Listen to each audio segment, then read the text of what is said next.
This channel does not promote any violent, harmful, or illegal activities. All content provided by this channel is meant for an educational purpose only. বাহ, এবার হয়েছে স্বাদ। হ্যাঁ, অপূর্ব স্বাদ। MDH এর চাঙ্কি চাট মশলা, জীবনে আসল স্বাদ জাগলো। আসল মশলা yes MDH। বিকেল ৫টা আর বিকেল ৫টা মানেই ৫ কথা। আপনাদের সঙ্গে রয়েছে আমি সম্প্রতি, আর সারাদিনের সবচেয়ে গুরুত্বপূর্ণ খবরে নজর রাখবো, তবে আরো বেশি তথ্য তুলে ধরবো আপনাদের সামনে। খবরের গভীরে ঢুকে খবরের বিশ্লেষণ করব। আর আজ ফোকাসে রয়েছে কোন কোন খবর, একবার নজর রাখি সেদিকে। ইস্যু ১, দুর্যোগেও দরজা বন্ধ পাকিস্তানের। ইস্যু ২, মোহাম্মদ ইউনুসের কি ঘটি উল্টোলো বলে সময়ের অপেক্ষা।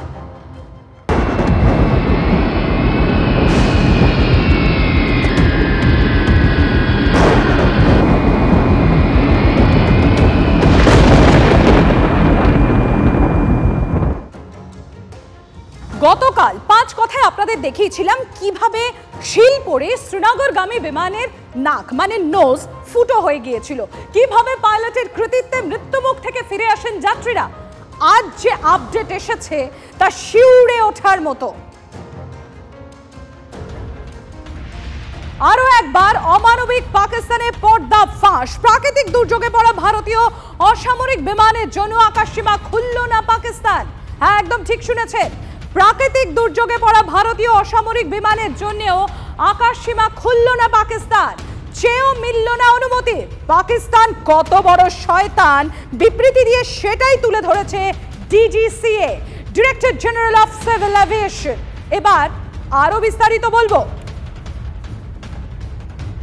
বুধবার বিকেল ৫টায় দিল্লি থেকে রওনা দিয়েছিল শ্রীনগরগামী ইন্ডিগো বিমান, কর্মী সমেত ২২৭ জন যাত্রী, যার মধ্যে ছিলেন তৃণমূলের ৪ সাংসদ ডেরেক ওব্রায়েন, মমতা বালা ঠাকুর, সাগরিকা ঘোষ, নাদিমুল হক ও রাজ্যের মন্ত্রী মানস ভূঁইয়া। ডিজিসিএ জানাচ্ছে, পাঞ্জাবের পাঠানকোটের আকাশে প্রবল প্রাকৃতিক দুর্যোগের মধ্যে পড়ে এই বিমান। আর পরিস্থিতি আঁচ করে লাহোর এটিসির কাছে পাক আকাশ সীমা ব্যবহার করার অনুমতি চান ইন্ডিগোর পাইলট। তাহলে ঝঞ্ঝা এড়িয়েই শ্রীনগর যেতে পারত এই বিমান বা উড়ান, কিন্তু লাহোর এটিসি সেই অনুমতি দেয়নি। মুখ ঘুরিয়ে দিল্লি ফেরত আসার উপায়ও ছিল না, অগত্যা। তাহলে কি হবে?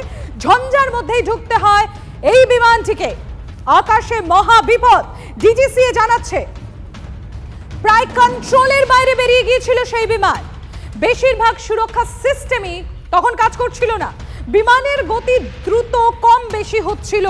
একসময় মিনিটে ৮৫০০ ফুট গতিতে বিমান নামতে শুরু করে, যাকে আমরা বলি ডিসেন্ডেন্ট। সাধারণত মিনিটে ৩০০০ ফুট পর্যন্ত নামে বিমান, ফলে ভয়াবহ দুলুনির সাক্ষী হন যাত্রীরা।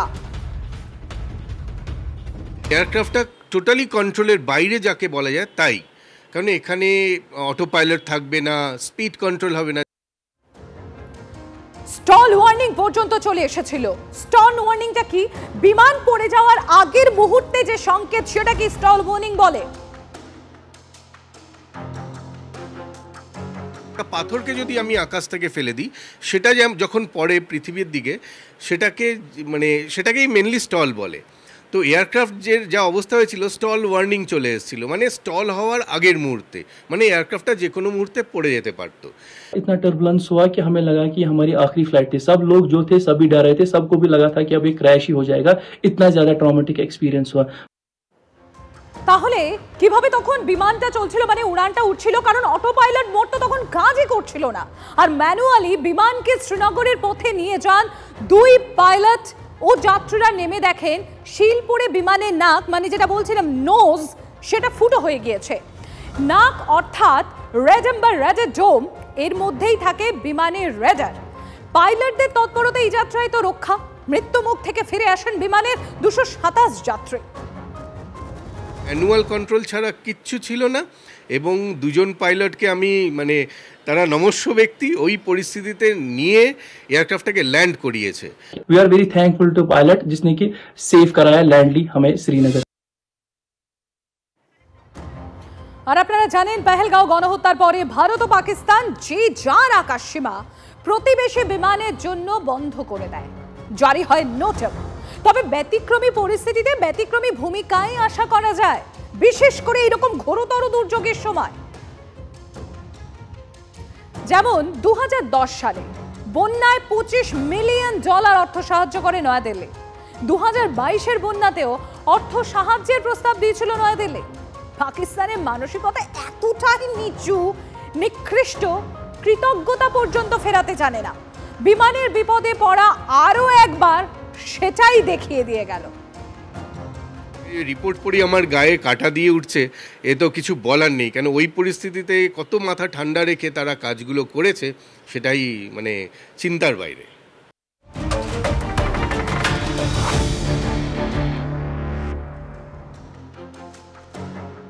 আর এবার বাংলাদেশের খবরের দিকে একটু নজর রাখি। পদত্যাগ করতে চান মোহাম্মদ ইউনূস। অন্তর্বর্তী সরকারের প্রধান উপদেষ্টার পদ ছাড়তে চাওয়া নিয়ে তোলপাড় বাংলাদেশ। একদিকে বিএনপি সহ রাজনৈতিক দলগুলো ডিসেম্বরের মধ্যে সাধারণ নির্বাচন চেয়ে চাপ বাড়িয়েছে, আর একদিন আগেই দ্রুত নির্বাচন করার জন্য কড়া বার্তা দিয়েছেন সেনাপ্রধানও। এমনকি অন্তর্বর্তী সরকারের রাখাইন মানবিক করিডোরের প্রস্তাবকেও কার্যত নাকচ করে দিয়েছে। স্বাভাবিকভাবেই তাই প্রশ্ন উঠছে, ইউনূসের ইস্তফার ইচ্ছা কি তবে সেনার চাপে? গণ আন্দোলনের চাপে শেখ হাসিনা ভারতে চলে আসার পরই মোহাম্মদ ইউনূসের নেতৃত্বে তৈরি হয়েছিল বাংলাদেশের অন্তর্বর্তী সরকার। এবার সরকারের শীর্ষে থাকা সেই ইউনূসই আর পদে থাকতে চাইছেন না। বৃহস্পতিবার অন্তর্বর্তী সরকারের উপদেষ্টা পরিষদের বৈঠকেই পদত্যাগের ইচ্ছা প্রকাশ করেন ইউনূস। বৃহস্পতিবার রাতে ইউনূসের বাড়িতে গিয়ে কথা বলেন জাতীয় নাগরিক পার্টির আহ্বায়ক নাহিদ ইসলাম। বেরিয়ে এসে তিনি জানান, বর্তমান পরিস্থিতিতে আশাহত হয়েই ইস্তফার কথা ভাবছেন ইউনূস।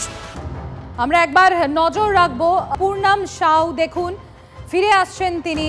এই সেই উৎপাক টেনশন চলাকালীনই এই বিএসএফ জওয়ানকে সেখানে পাকিস্তানের মাটিতে সেখানে আটক করা হয় এবং তার দেশের মধ্যে বারংবার আলোচনার পর ভারতের তরফ থেকে চাপ দেয়া হয়। ঘরে ফিরছেন পূর্ণাম সাউ এবং ইতিমধ্যেই আপনারা জানেন পূর্ণামের বাড়িতে আজকে সাজো সাজো রব। সেখানে পূর্ণামের পছন্দসই খাবার থেকে শুরু করে সবকিছুই পূর্ণামের পছন্দ মতো হচ্ছে। সেখানে রীতিমতো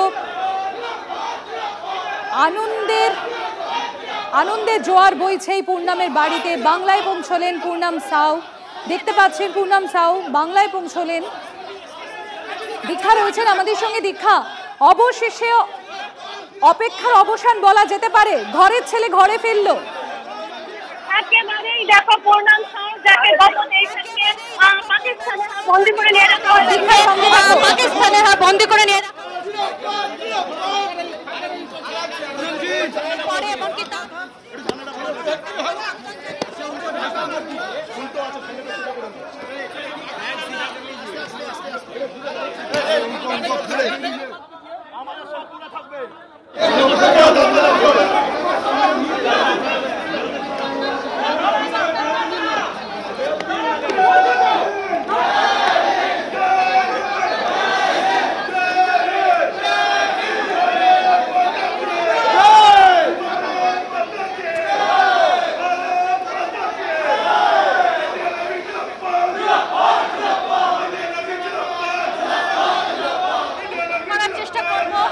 পূর্ণামের সাথে দেখি যদি সেইভাবে আমরা কথা বলতে পারি।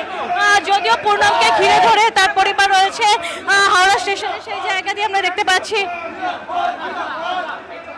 সবাই মিলে জাতীয় পতাকা দিয়ে তাকে অভ্যর্থনা যাচ্ছেন, গলায় মালা দিয়ে, এবং প্রচুর পরিমাণে পুলিশ এবং রেল পুলিশ রয়েছেন। দীর্ঘদিন পরে ছেলেকে ফেরত পেয়ে বাবা এবং ছেলে দুজনেই স্বভাবত আপ্লুত। বিশেষ করে বাবাকে বয়স হয়েছে এবং সেই জায়গায় দাঁড়িয়ে আমরা দেখতে পাচ্ছি পূর্ণামকে বলার চেষ্টা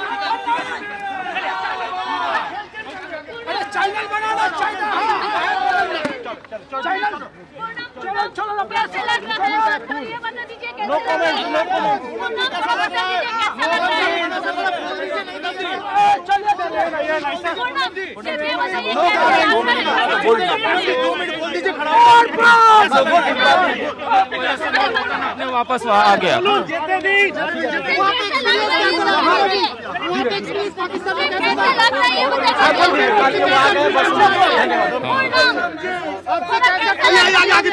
मैं अपने वतन आ गया, इसके लिए आप लोग का धन्यवाद।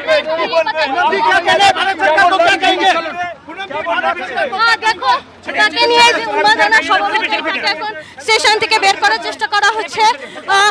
এবার আমি তার বাবার সাথে একটু কথা বলার চেষ্টা করবো। আমি বলবো তার বাবার সাথে যদি একটু কথা বলা যায়, আমরা সেই চেষ্টাটাই করবো এই মুহূর্তে।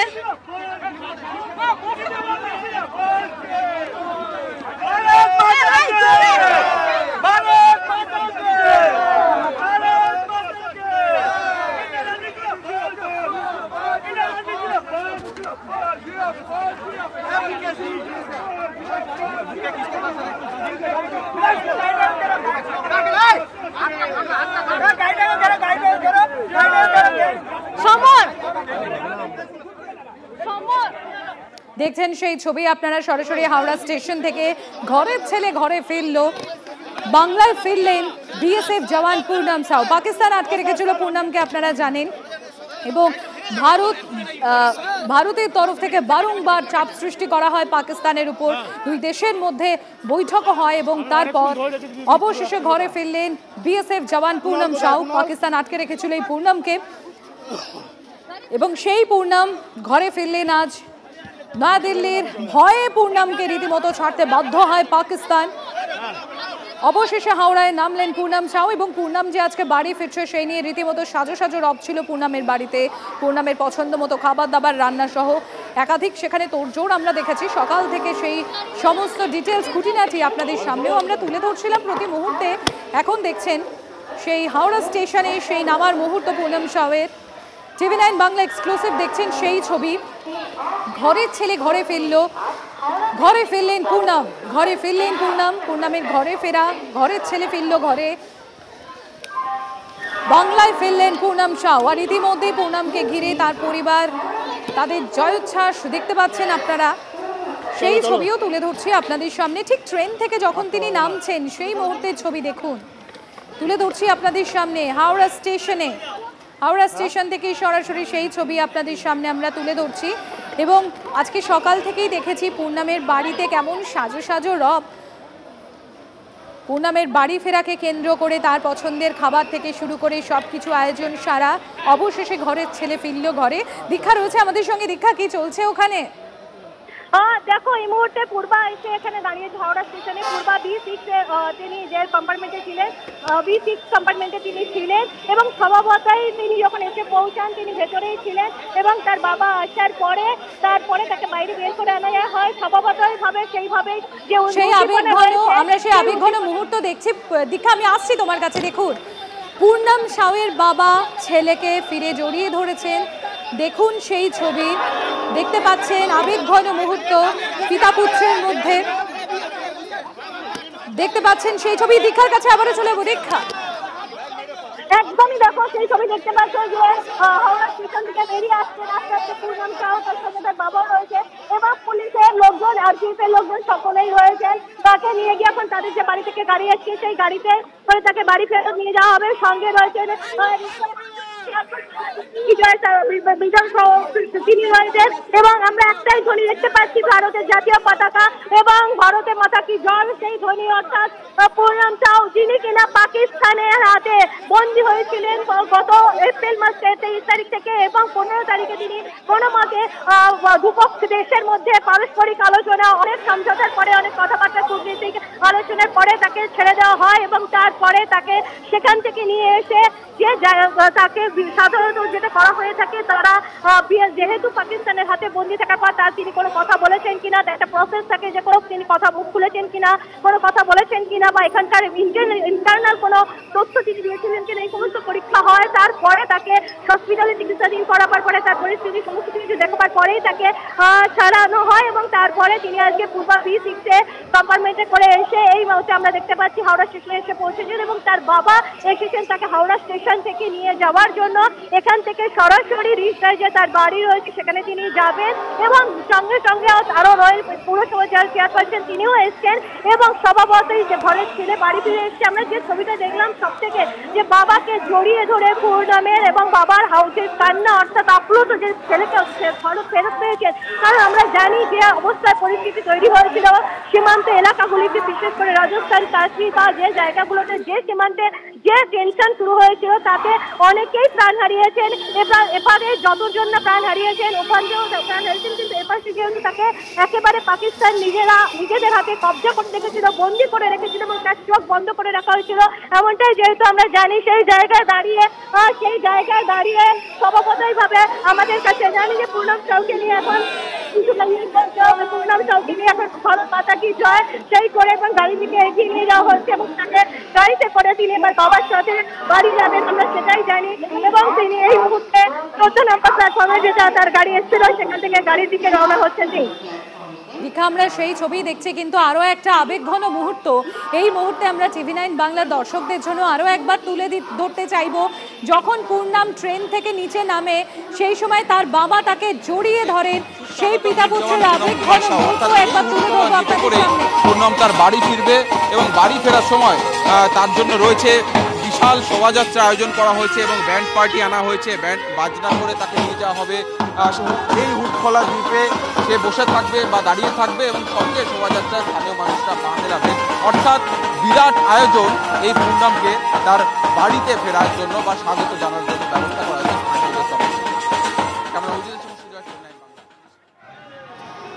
যে ছবিটা আপনাদের সামনে আমরা তুলে ধরছিলাম, দেখুন পিতা পুত্রের সেই আবেগঘন মুহূর্ত। 14ই মে পূর্ণাম সাউকে ভারত নিয়ে আসে এবং পাকিস্তান আটকে রেখেছিল এই পূর্ণাম সাউকে। সুজয় রয়েছেন আমাদের সঙ্গে এই রিসরার বাড়ি থেকে পূর্ণামের।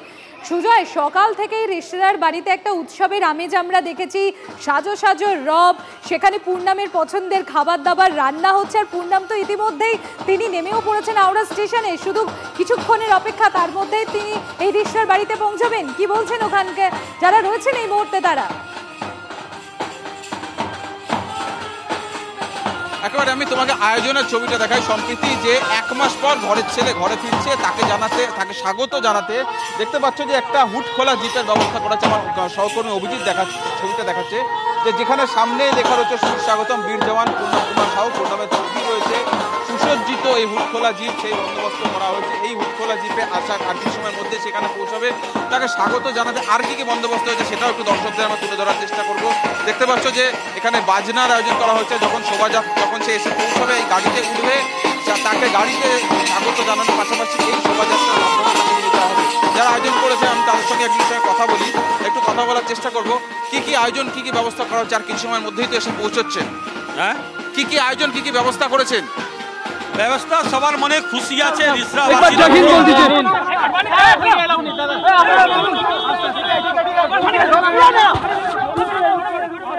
রিসরাবাসী পাকের মধ্যে আমাদের সৈনিককে বন্দি বানিয়ে রেখেছিল, তাকে ছেড়েছে, আমরা খুব খুশি।